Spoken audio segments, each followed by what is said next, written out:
Hello everyone, welcome to my channel. आज मैं आपके साथ शेयर करूंगी दिवाली स्पेशल खस्ता लेयर मठरी। कोई भी त्यौहार हो, हम सब अपने घरों में मिठाइयाँ और नमकीन तो बनाते ही हैं।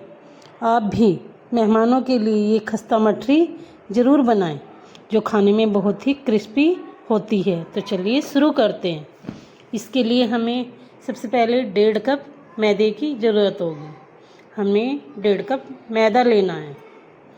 1.5 कप मैदा लेकर हमें इसमें अपने मसाले डालने हैं। 2 पिंच हींग डालेंगे,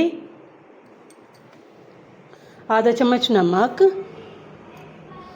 1/4 चम्मच तीखी लाल मिर्च, 1/4 चम्मच अजवाइन, थोड़ी कसूरी मेथी। ये सब मसाले डालकर इसमें हमें मोयन के लिए 4 चम्मच देसी घी डालना है। इसमें मोयन के लिए आप घी ही डालना, तेल नहीं डालना, क्योंकि जब हम मोयन घी का डालते हैं तो खाने में घी का ही टेस्ट आता है। आप फ्राई तेल से कर सकते हैं। अब हम ये सब चीज़ें डालकर इससे अच्छे से हाथों से मिक्स करेंगे, ताकि ये सब चीज़ें अच्छे से मिक्स हो जाए। और जैसे ही ये अच्छे से मिक्स हो जाएंगी, हम इसका हाथों से बांध कर देखते हैं, लड्डू की तरह कि बन जाता है। देखिए बन चुका है, इसका मतलब इसमें मोयन परफेक्ट है। यदि आपको कम लगे तो आप 1 से 2 चम्मच और मिला सकते हैं, लेकिन ज़्यादा नहीं मिलाना। और हमें इसका एक बहुत ही टाइट सा डो तैयार करना है। पानी इसमें हमें एकदम ज़्यादा नहीं डालना, थोड़ा थोड़ा करके पानी डालकर इसका हमें डो लगाना है। आप इसका में जो मोयन डालेंगे वो देसी घी का ही डालना। और देखिए इतना टाइट हमें डो लगाना है। अब हम इसको 10 मिनट के लिए रेस्ट के लिए छोड़ देते हैं। इतने हम अपने इस डो के लिए साटा तैयार करते हैं। हमने 2 बड़े चम्मच घी के लेकर उसमें 2.5 चम्मच मैदा डालकर इसको अच्छे से इसमें मिक्स करेंगे। और इसके लिए हम साटा तैयार करेंगे। इसे हम साटा कहते हैं। जो हम घी में मैदा डालकर मिक्स करते हैं, इसको हम साटा कहते हैं। हमने साटा तैयार कर लिया है। देखिए इसको हमें इतना पतला रखना है, इससे ज़्यादा पतला नहीं करना है, ना ही टाइट करना है। अब हम अपने जो डो लगाया था उसको चेक करते हैं। देखिए ये भी बिल्कुल ठीक हो चुका है। अब हम इसको हाथों से थोड़ा मसल लेंगे, ताकि थोड़ा सॉफ्ट पड़ जाए। और इसको धीरे धीरे अच्छे से सॉफ्ट करना है। अब हम इसको लेकर इसको हाफ़ कर लेंगे, क्योंकि एकदम ये सारा बिलेगा नहीं, इसको हम बेल नहीं सकते इतने सारे को। अब हमें इसको हाफ़ कर लेना। हाफ़ करके इसको भी हमें अच्छे से मोड़ मोड़ के लंबा करना है। और इसकी भी हमें कटिंग करनी है। कटिंग करके हमें इसकी लोई बनानी है। देखिए इसे हमें अच्छे से हाथों से रोल करना है लंबा लंबा। अब हमें इसकी लोई के लिए कटिंग करनी है। 4 से 5 पीस कट जाएं। जितनी एक रोटी की लोई होती है उससे थोड़ा मोटा रखना है। अब हम लोई बनाकर इसको रोटी की तरह बेल लेंगे। हमें इसको पतला बेलना है। आप इसे जितना लंबा बेलेंगे उतनी ही ज़्यादा इसमें लेयर बनेंगी। फिर हमें इसमें अच्छे से साटा लगाना है। साटा लगाने में कंजूसी नहीं करनी है। साटा हमें चम्मच भर के अच्छे से लगाना है। देखिए मैं आपको दिखा रही हूँ जूम करके, साटा कितने अच्छे से लगा है। फिर अब हम इसको गोल गोल रोल करके अच्छे से रोल कर लेंगे। इसका मोड़ लेंगे।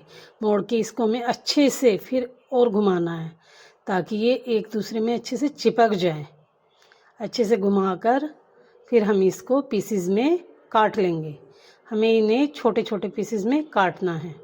और अपने अंगूठे के पास की सहायता से लेकर अच्छे से दबाव डालना है।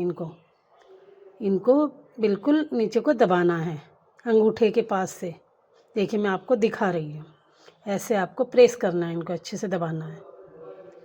इन सबको इन्हें अच्छे से दबाकर सभी को ऐसे करना है।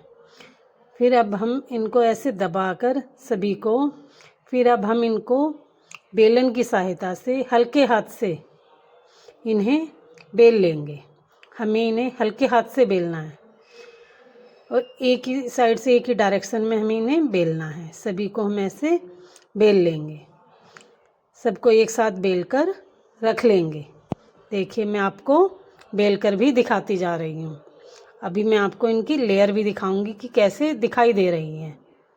इनको फिर ऐसे प्रेस करना है, ऐसे ही दूसरी बार में करना है। सभी को ऐसे बारी बारी से करके देखिए मैंने अपनी सारी रोटियां बेल कर रख ली है। अब मैं इनको ऐसे ही तैयार करूंगी और इसकी थिकनेस रोटी की इतनी होनी चाहिए जैसे अभी मैंने आपको दिखाई है। अब मैं इनको सभी को ऐसे तैयार करूंगी जैसे मैंने अभी आपको दिखाया है।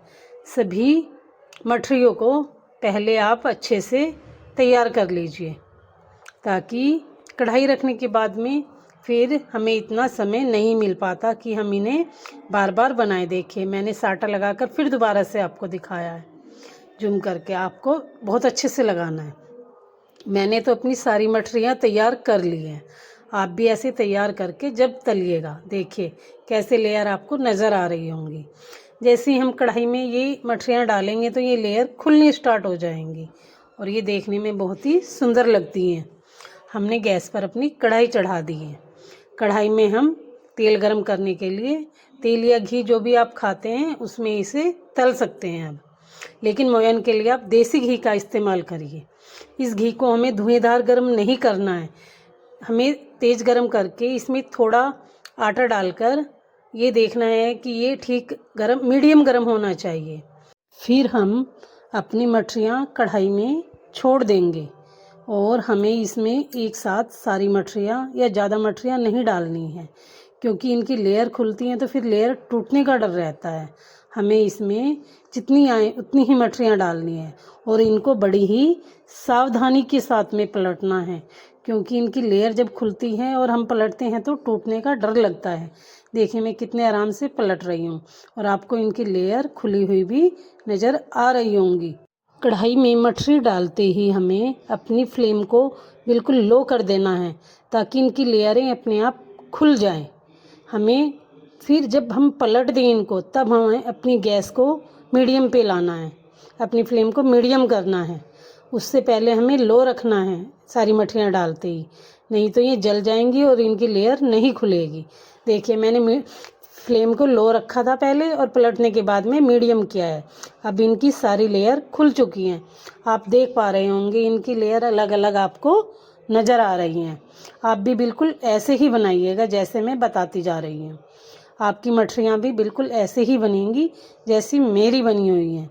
और जैसे ही दोनों तरफ से पलटकर गोल्डन हो जाएं, अब हम इनको कढ़ाई से बाहर निकाल लेते हैं। देखिए आपको दिखने में लग रही होंगी कि अलग अलग लेयर दिखाई दे रही होंगी। ये बहुत ही खस्ता बनती हैं।